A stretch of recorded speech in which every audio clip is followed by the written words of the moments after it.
नमस्कार.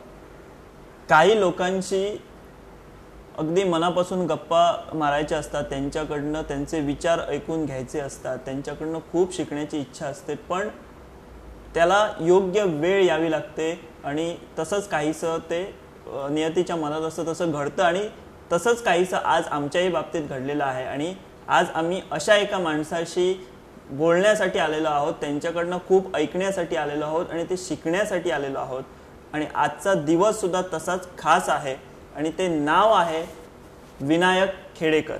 विनायक खेडेकर ह्यांची नव्यानं ओळख करून द्यायची गरज नाही, पण आज त्यांच्या ओळखीमागे आणखी एक बिरुद लागलंय, ते म्हणजे त्यांना आजच गोवा सरकारच्या वतीनं देण्यात येणारा गोमंत विभूषण हा पुरस्कार त्यांना जाहीर झालाय.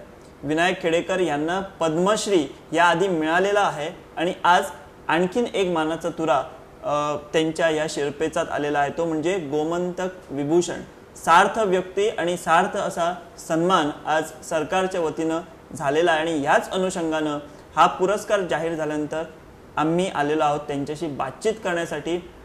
लोककलेचं संवर्धन, जतन, अभ्यास या क्षेत्रात त्यांचा खूप मोठा अभ्यास आहे. त्यांनी त्या बाबतीत साधना केलेली आहे असं आपण म्हणू शकतो आणि त्याच अनुषंगाने आपण आज बोलण्यासाठी तुमच्याशी आलेलो आहोत. सर, सगळ्यात आधी गोवन वार्ता लाईव्हच्या वतीनं आणि समस्त गोमंतकी वतीनं, सगळ्या जनतेच्या वतीनं जे लोककलेवर प्रेम करतात, जे लोककला अभ्यास करतात, अशा सगळ्यांच्या वतीनं तुमचं आम्ही अभिनंदन करतो सर्वात आधी. आणि आज तुम्हाला गोमंतक विभूषण हा पुरस्कार जाहीर झालाय. काय प्रतिक्रिया आहे तुमची पहिली? तुम्ही अभिनंदन केलं, धन्यवाद. पण हे अभिनंदन मी माझ्या वतीनं माझ्या पुरतं स्वीकारणं बरोबर नाही आहे.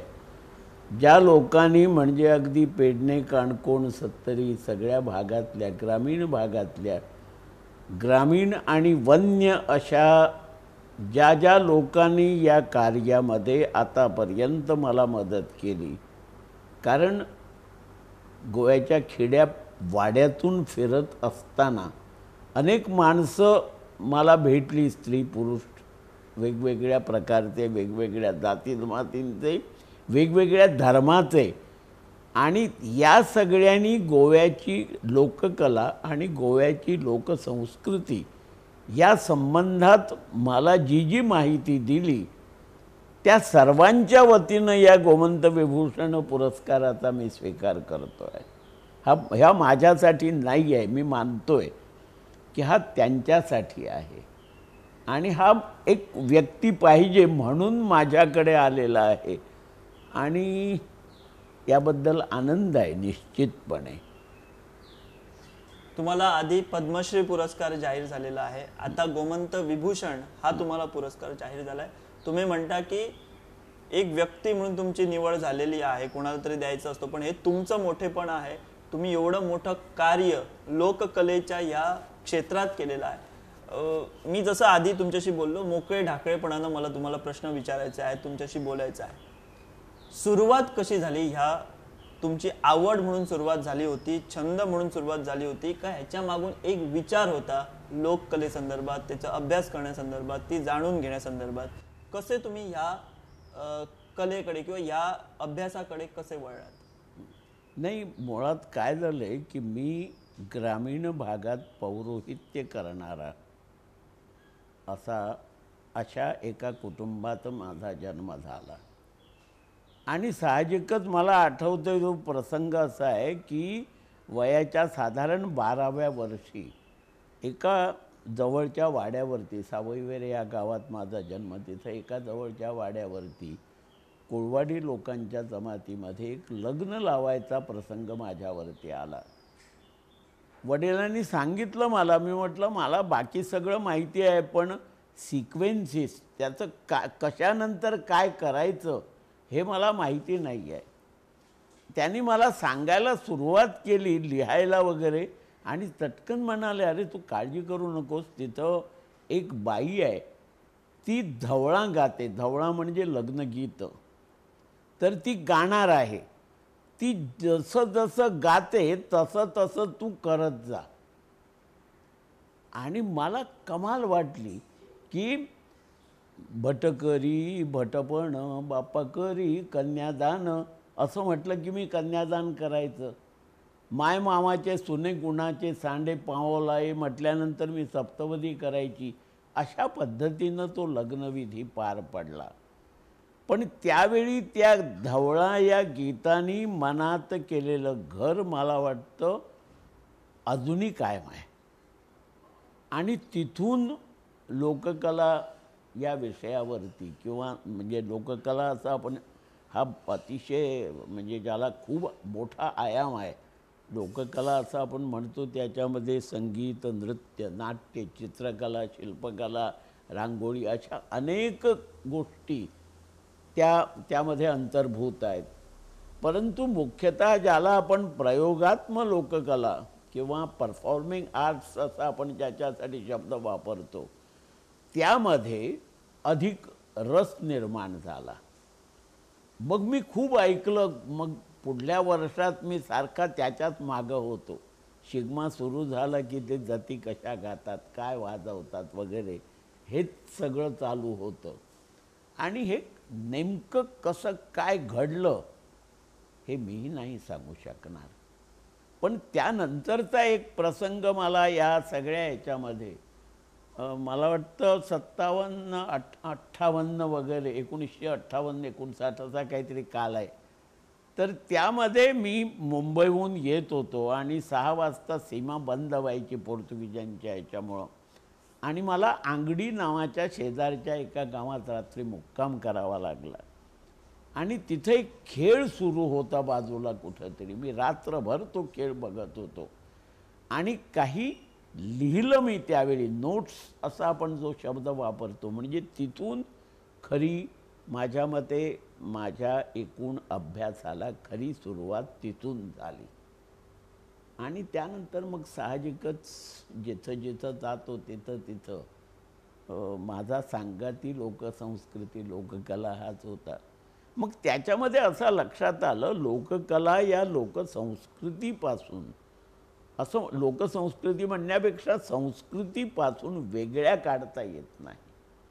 तो संस्कृतीचा एक महत्त्वपूर्ण भाग आहे. वेगळ्या भाषेत लोककला असं तिथं काहीही नाही आहे. तिथं जे आहे ते जीवन पद्धतीचं, जीवन प्रणालीचं आचरण. ते मग धर्मानुष्ठान म्हणून येतं, व्रताचरणाच्या पद्धतीनं येतं किंवा काय म्हणूया की साधं जीवन जगताना माणसाला येणाऱ्या अनेक अडचणी, समस्या, चांगल्या गोष्टी या सगळ्यांचा भाग बनून ते येतं. जसं शिगमा हेही व्रताचरण आहे. शिगमा आपण लोककला ज्याला म्हणतो असं तिथं काहीही नाही आहे. लोककला कला नाहीच आहे. ते वेगळ्या भाषेत ते कलात्मक आविष्करण असल्यानं आपण त्याला कला म्हटलं. ही वस्तुस्थिती आहे. आणि अशा पद्धतीनं हळूहळू हा प्रवास लोककला किंवा लोकसंस्कृतीचा हा प्रवास सुरू झाला. तुम्ही आताच उल्लेख केलात की ब्राह्मण घरात तुमचा जन्म झाला आणि तुम्ही भिक्षुकी, मला वाटतं मी वाचलं की तुम्ही 12 वर्ष वेदपाठ शाळेत जाऊन त्याचं रीतसर शिक्षण घेतलंय. मग घरातल्यांचा काही असा विरोध वगैरे असं काही नव्हतं का की तुम्हाला त्यांनी करा हे करा असं एक मोकळीक दिली? की एक आम्ही म्हणतो आमच्या ब्राह्मणी घरात बघितलं तर एक वेगळं वातावरण असतं. थोडी बंधनं असतात. साहजिक आम्ही तुमच्याशी बोलू शकतो. बंधनं असतात मिक्स होण्यामध्ये किंवा ह्या होण्यामध्ये. मग ही सगळी बंधनं तोडून ज्यावेळी तुम्ही एका सामान्य माणसाच्या अतिशय जवळ गेलात, म्हणजे कुठचीही बंधनं ठेवली असती तर मला वाटतं तुम्ही ती लोककला जाणून घेऊ शकला नसता. त्याच्यावर तुम्ही कसं वर्कआउट केलं, कशी मात केली, कशी बंधनं जुगारलीत तुम्ही? नाही, काय झालं, 2 गोष्टी होत्या. एक तर अत्यंत कर्मठ कुटुंब म्हणतो ना अशा प्रकारचं आमचं कुटुंब. पण त्याचबरोबर माझ्या वडिलांना एक जाणीव होती. ती म्हणजे हा जो काय करणार आहे ते जे काय करणार आहे ते चांगलं करणार आहे अशी असावी असं मला वाटतं. कारण तो काळ असा होता की घुमटाला शिवलो तरी सचैल वस्त्रासकट स्नान करायला लागायचं. घुमटाला. हां, घुमट वाजवणं दूरच. बरोबर. आणि हे सगळं मी करायचो, काही गोष्टी चोरून करायचो. त्यासाठी काही वेळा वडिलांचा मार खायचा. हे सगळं व्यवस्थित सुरू होतं. परंतु एक गोष्ट अशी की जो माझा ध्यास होता तो ध्यास अखंड सुरू होता. तो कुठेही त्याच्यात खंड पडला नाही. मध्ये मी कीर्तनकार म्हणून हे केलं, काम केलं, म्हणजे कीर्तनं करत होतो वेगवेगळ्या याच्यामध्ये. मी उत्कृष्ट असा, ज्याला आपण याज्ञिक असा शब्द वापरतो, तो यज्ञकर्म वगैरे आता सांगोपांग अभ्यास केलेला माणूस, त्यामुळं अनेक वेळा मला अशा ठिकाणी जायला लागायचं. पण एक गंमत अशी, प्रत्येक ठिकाणी मला गेलो की तिथल्या त्या लोकांना भेटणं, त्या लोकांना शी बातचीत करणं, असं म्हणण्यापेक्षा संवाद साधणं हा शब्द त्याला अधिक बरोबर आहे. तर असा संवाद साधणं हे मी करत होतो. आणि त्या लोकांच्याकडून मला मिळत होतं ते मी कुठंतरी लिहित होतो, कुठंतरी नोंद करत होतो. आणि अत्यंत जबरदस्त अशी स्मृती मला देवाच्या कृपेनं मिळालेली. त्यामुळं हे सगळं अजूनही काही गोष्टी आठवतात. आणि दुसरं असं की मी हळूहळू जितका स्वतंत्र व्हायला लागलो तेवढा या सगळ्या कर्मकांडापासून मी दूर गेलो. आणि वेगवेगळ्या प्रकारच्या वेगवेगळ्या जाती जमातींच्या लोकांशी संपर्क ठेवला. अनेक गोष्टी, खोटं कशाला, अनेक गोष्टी चोरून कराव्या लागल्या ज्या इतरांना समजू नयेत म्हणून. अनेक वेळा असंही घडलेलं आहे की आमच्या काही लोकांनी मला वाळीत टाकल्यासारखं बाजूला ठेवलेलं आहे. कारण मी त्यांच्याकडे जातो, त्यांच्याकडे बसतो, त्यांच्या घरात थांबतो. हे अनेक वेळा पसंत नव्हतं.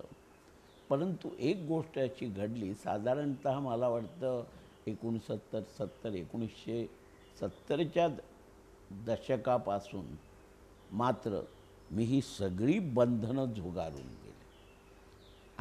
आणि लक्षात असं आलं की ते लोक आपल्याला जवळ करत नाहीत. त्यांना असं वाटतं की हा कोणीतरी बाहेरचा सोफिस्टिकेटेड, त्यांच्या भाषेत असा हा वेगळा माणूस आहे.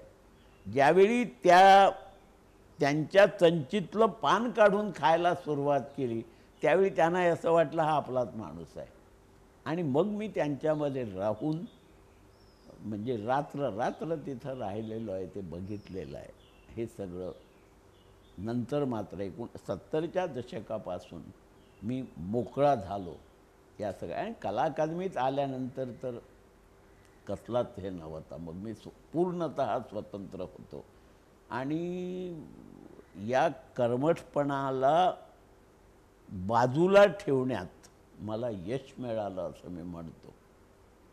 तुम्ही सोप्या शब्दात आम्हाला हे सांगितलं, पण मला वाटतं ज्यावेळी तुम्ही या फेजमधून गेला होतात त्यावेळी तो खूप कठीण परिस्थिती आहे. कारण जसं तुम्ही म्हणाल काही लोक तुम्हाला वाईट म्हणजे बाजूला सुद्धा काढून ठेवायला, म्हणजे तुम्ही इतर लोकांकडे जाता, बसता, जेवता.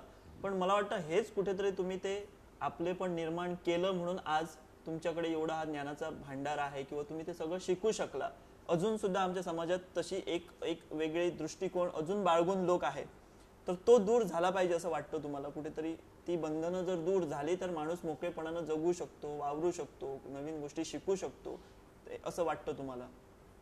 नाही, एक महत्त्वाची गोष्ट काय माहिती आहे, आपल्याकडे आत्तापर्यंत या विषयावरती जे संशोधन अथवा जो अभ्यास झालेला आहे हा बराचसा डेस्क रिसर्च पद्धतीचा आहे. म्हणजे आपण याच्यावरती टेबलावरती बसून पुस्तकं वाचायची, संदर्भ घ्यायचा. माझ्या असं लक्षात आलं की या लोकांच्याकडे गेल्याशिवाय, त्यांच्याकडे बोलल्याशिवाय, त्यांच्याकडे राहिल्याशिवाय आपल्याला खऱ्या गोष्टी समजत नाहीत. एका थोडा वेगळ्या पद्धतीनं मला हे मांडायचं आहे की काय झालं आहे की सर्कमस्टॅन्शियल एव्हिडन्सेस, परिस्थितीजन्य पुरावा, हे न्यायसंस्थेनं मान्य केलेलं सूत्र ही बऱ्याच वेळा अनेक संशोधक मान्य करत नाहीत एक. आणि दुसरं असं की ज्याला direct participation and observation methodology method असं म्हटलं जातं संशोधनाच्या क्षेत्रामध्ये, तिथं प्रत्यक्ष त्यांच्यात राहिल्याशिवाय आपल्याला अनेक गोष्टी समजत नाही. आणि पुन्हा या सगळ्यावरती एक तर्कशुद्ध विचारसरणी असं मी म्हणतो याची फार मोठी गरज असते. आणि बऱ्याच वेळा होतं काय की आपण एक कुठंतरी काय म्हणूया की कुठंतरी वाहत जातो आणि काहीतरी आपण लिहित जातो. असं खूप वेळा माझ्या लक्षात आलं की जे आहे एक छोटंसं उदाहरण सांगतो की कट्टी फुगडी या नावाचा एक नृत्य प्रकार मला सावर्ड्याला त्यांनी सांगितला केला जातो. खूप चौकशी केल्यानंतर असं लक्षात आलं की हे हातात कट्टी म्हणजे नरोट्या घेऊन जे नृत्य होतं ते शाळेच्या गॅदरिंगमध्ये कोणीतरी बसवलं होतं आणि ते लोकनृत्य म्हणून आलेलं आहे. आता मग त्याचा अभ्यास सुरू झाल्यानंतर असं लक्षात आलं आपल्याकडे कट्टी हातात येणं हे भीक मागण्याचं लक्षण आहे. त्यामुळं अशी कट्टी हातात येणार नाही. आणि मग लक्षात आलं हे बरोबर नाही आहे. अशा खूपशा गोष्टी घडल्या की ज्याच्यामुळं मी प्रदूषण असा शब्द वापरतो. सांस्कृतिक प्रदूषण कोणकोणत्या प्रकारात सांस्कृतिक प्रदूषण शिरलेलं आहे आणि पर्यावरणाचं जतन करण्याची सांस्कृतिक पर्यावरणाचं जतन करण्याची गरज आहे. तिथं मी जरा वेगळ्या पद्धतीने या गोष्टींची बघायला लागलो. मी कोणावरतीही काही आरोप करणार नाही. तरीसुद्धा असं वाटतं की अनेक पुस्तकातून गोव्याच्या एकूण लोककलांच्या संबंधात लोकसंस्कृतीच्या संदर्भात धादांत चुकीची माहिती आहे. आणि ती दूर करण्याचं काम मी एका वेगळ्या पद्धतीनं केलं. दुसऱ्याची त्याच्यावरती टीका नाही करायची मला, पण एक रेषा छोटी करण्यासाठी दुसरी मोठी काढली त्याच्या शेजारी की ती छोटी होते आपोआप. हे लक्षात घेऊन मी जे खरं काय आहे ते सतत सांगत राहिलो. आणि अखेर एक महत्त्वाचा मुद्दा सांगतो या संदर्भात की 1963 भारताचे पहिले पंतप्रधान पंडित जवाहरलाल नेहरू गोव्यात आले होते आणि त्यांना एक सांस्कृतिक कार्यक्रम दाखवण्यात आला होता. त्या सांस्कृतिक कार्यक्रमात फादो, कुरिदिन असे पोर्तुगीज प्रकार होते आणि एक फुगडी का काहीतरी असा एकच कार्यक्रम गोव्याच्या संस्कृतीतला होता. आणि मला असं लक्षात आलं की गोव्याचं एक विकृत नसलं तरी वेगळं चित्र त्यांच्यासमोर उभं केलं गेलं त्यावेळी. आणि त्यानंतर मात्र मी असा सतत धोशा लावल्यासारखा याच्या मागं लागलो की नाही, गोवा हा इथल्या ख्रिश्चनांच्या सुद्धा वेगळ्या प्रकारच्या चालीरीती, आपल्या जुन्या भारतीय संस्कृतीतल्या चालीरीती असं म्हणण्यापेक्षा 450 वर्ष परधर्मात वेगळ्या संस्कृतीत राहूनही आपल्या स्वतःच्या संस्कृतीची जपणूक करण्याचं काम तो ख्रिश्चन माणूसही करतो आहे. आणि हे लक्षात आल्यानंतर साहजिकच एकूण कार्याची, माझ्या कामाची असं म्हणूया किंवा अभ्यासाची दिशा मला निश्चित करता आली. आणि खरं तर एक सांगायला मला खूप अभिमान वाटतो की लोककला हा शब्द पहिल्यांदा गोव्यात मी रुजवला. तोपर्यंत लोककला हा शब्द वापरलाच जात नव्हता. म्हणजे लोकसंगीत, लोकनृत्य, लोकनाट्य असे शब्द होते वेगवेगळे. हा एक प्रकार. आणि दुसऱ्या बाजूनं ख्रिश्चन जमातींमध्ये, ख्रिश्चनांमध्ये सुद्धा भारतीय संस्कृतीच्या बीजखुणा, बीजमुद्रा कुठं कुठं कशा कशा आहेत हे मी सिद्ध करू शकलो. आणि मला समजलं त्यानुसार मला जी पद्मश्री मिळाली ती या विषयावरती की भारतीय या कारणासाठी की भारतीय संस्कृतीची बीजं जी गोव्यात आहेत मग तो कुठल्याही धर्माचा असो. एक एक महत्त्वाचं हे सांगतो की घुमट हे वाद्य मी बऱ्याच वेळा म्हणत आलोय की गोवा कोणता तर जिथं घुमट वाजतं तो गोवा आणि त्या घुमटाचा नाद ज्याला साद घालतो तो गोवेकर. इतकंही सोपं माझ्या मते आहे. आणि ते घुमट धर्म जात काहीही बघत नाही. सगळे लोक सगळ्या प्रकारचे लोक ते घुमट वाजवतात. ही आपली संस्कृती आहे. आणि आपण धर्माच्या नावानं खरं काय आहे माहिती आहे की ख्रिश्चन संस्कृती हिंदू संस्कृती वगैरे असले काहीतरी चुकीचे शब्द चुकीच्या संज्ञा वापरल्या जातात असं काही नाही आहे. कारण संस्कृती त्या मातीची असते, कुठच्याही धर्माची नसते. धर्माची नव्हे. धर्माशी काही संबंध नसतो संस्कृतीचा. धर्म हा फार तर व्यक्तीचा कुटुंबाचा असतो फार तर. आणि संस्कृती त्या मातीची त्या मातीत राहणाऱ्या लोकांची असते. आणि या मातीतले लोक कोण आहेत कसे आहेत हे अर्थात लोकांना आता समजण्यासारखं आहे. कोण या मातीतला दिसत नाही. एक तुम्हाला सांगतो की आर्लेम मडगावच्या जवळ एक गीत ज्यावेळी मी ऐकलं साधारणतः 1978-1979 या कालामध्ये ते गीताचे शब्दच असे होते की कृष्णा देवानी जाते मांडोनी आयज तोलोसीच्या राजांगणी हो. आता हे गीत म्हणणारे ख्रिश्चन गावडे त्यांना अर्थ विचारतात. ते म्हणतात आम्हाला काही माहिती नाही असंच गात आलेलो आहोत. परंतु हे कृष्णदेवाचं हे सांगतात. राजांगणी तुलसी वृंदावन असलेल्या राजांगणामध्ये फेरनृत्य चालू होतं हे सांगणारं गीत किती वर्ष त्या समाजामध्ये त्या लोकांमध्ये त्यांच्या स्मृतीमध्ये किती वर्ष दडून आहे हे याच्यावरनं समजतं.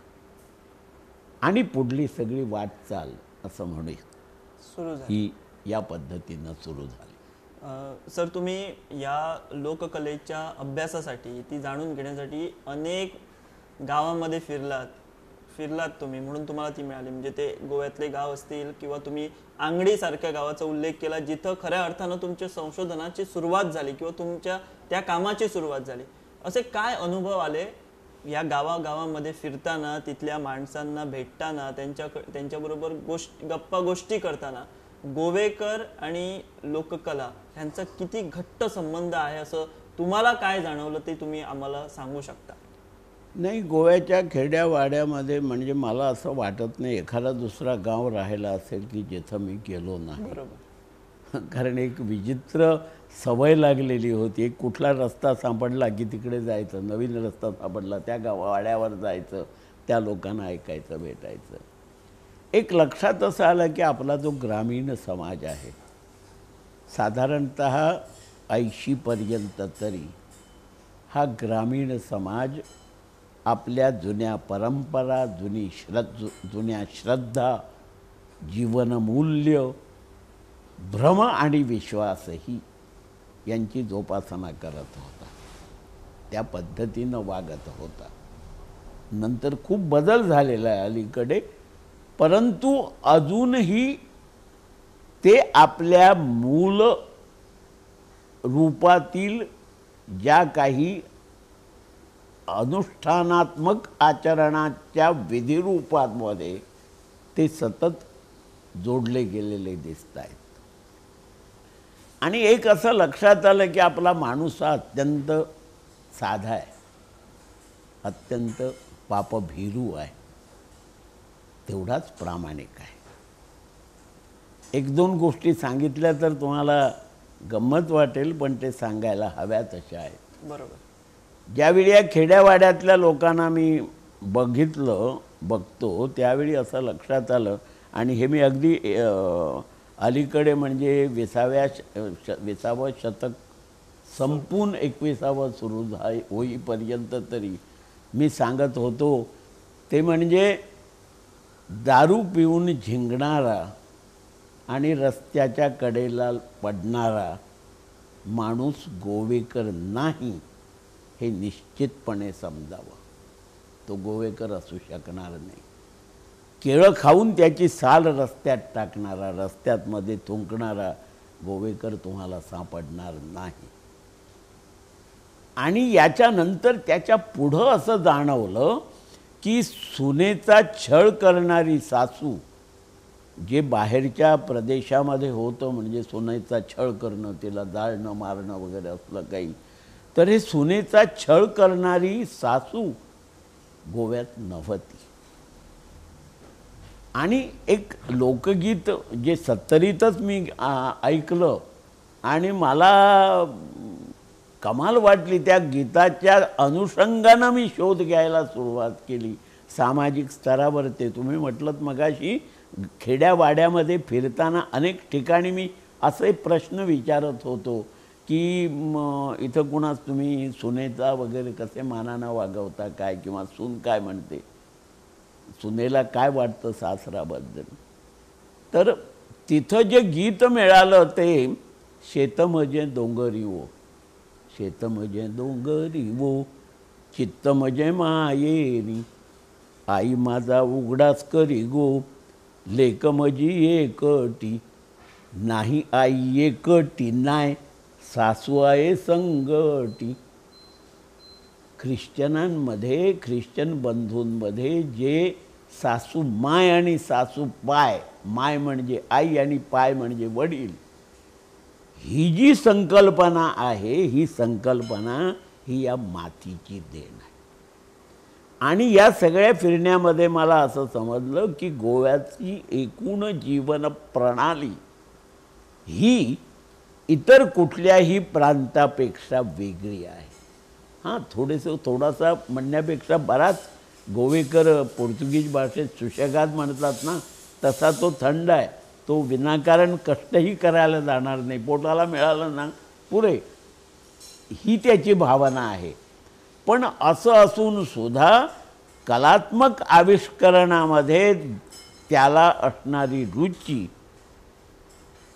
आणि विधीचं आचरण, या पद्धतीनं त्याचं होणारं आविष्करण, हे मला या सगळ्या एकूण प्रवासामध्ये, एकूण फिरण्यामध्ये मला जाणवलं. तुम्ही एवढे फिरलात, तुम्ही लोकांमध्ये गेलात, तुम्हाला स्वतः कधी गवसलात असं वाटतं तुम्हाला? तुम्ही लोकांबरोबर बोलत होता, तुम्ही त्यांच्याकडनं खूप ऐकत होता, ते टिपून घेत होता, हा सगळा प्रवास तुमचा सुरू होता.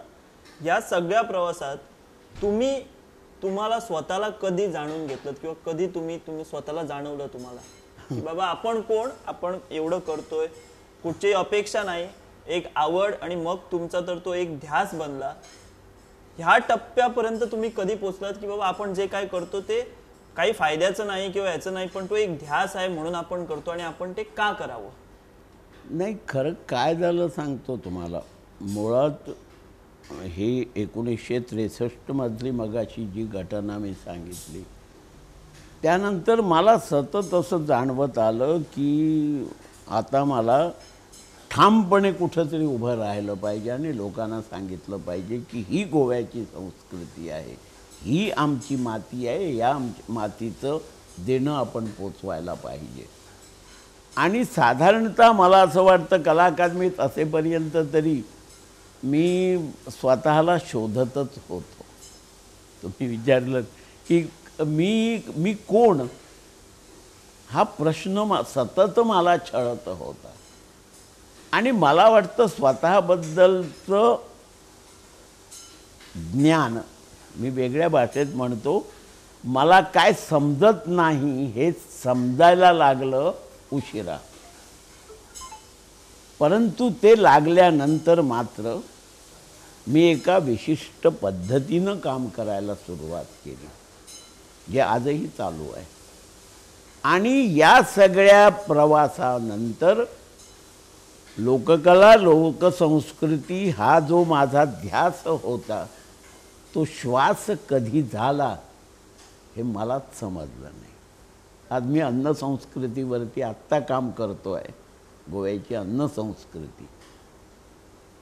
हे करत असताना परत त्या लोकांच्याकडे जाणं, अगदी आत्ता गेल्या 4-5 महिन्यात असं म्हणूया, त्या लोकांच्याकडे जाणं, त्या लोकांच्याकडे बोलणं, त्यांच्याकडून माहिती घेणं, ही घेत असताना स्वतःला मी कोण हे सतत सांगत आलोय. मी हे केवळ काय म्हणूया, अगदी सुरुवातीला मी जे म्हटलं त्या लोकांचं म्हणून, तसं मी एक निमित्त आहे. हे सगळं करायला कुणीतरी पाहिजे, ते मी करतो आहे. हे माझं नाही, पण त्याचबरोबर हे माझं आहे कारण तो माझा श्वास आहे. आणि या पद्धतीनं मी काम करतो आहे. आणि ते तुमचं काम अजून सुरू आहे. हो. वयाचं बंधन आडवं येत नाही. वयाचं कशाला, अनेक गोष्टींची बंधनं आडवी येतात. पण एक सांगतो की रडगाणी गाण्यात काही अर्थ नाही, हे होत नाही ते होत नाही वगैरे. जे आपल्याला करायचं असतं ते करायचं.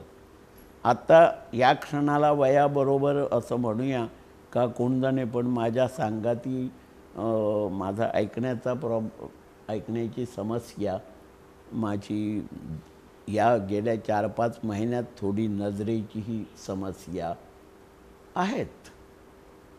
पण अखेर आपण हे असं आहे म्हणून ते मला जमलं नाही, ते मला राहिलं माझं, असं म्हणण्यात काही अर्थ नाही आहे. आपण काम करत राहायचं. आणि सुदैवानं आणखी एक गोष्ट घडली, ती म्हणजे अनेक माणसं मला मदत करण्यासाठी पुढं आली, आजही करतायत. नंबर 2 की ज्या लोकांना जे अधिक कळतं त्या लोकांना सरळ विचारण्यात मला कमीपणा कधीही वाटत नाही. एक उदाहरण सांगतो की रणमालेवरती अधिक काम केलेला माणूस जिलूगावकर सारखा, मी त्याला विचारतोय रणमालेमध्ये काय हे असं असं मला अडचण आहे. सगळे माझी मित्रमंडळी किंवा जे आज एका पदावरती पोचलेले आहेत हे लोक मला सांगतात, मदत करतात. या सगळ्या प्रकरणात मी कोण हे अधिक स्पष्ट झालं. मी या शब्दाची मर्यादा लक्षात आली, असं म्हणूया. व्याप्ती नव्हे तर मर्यादा ध्यानात आली.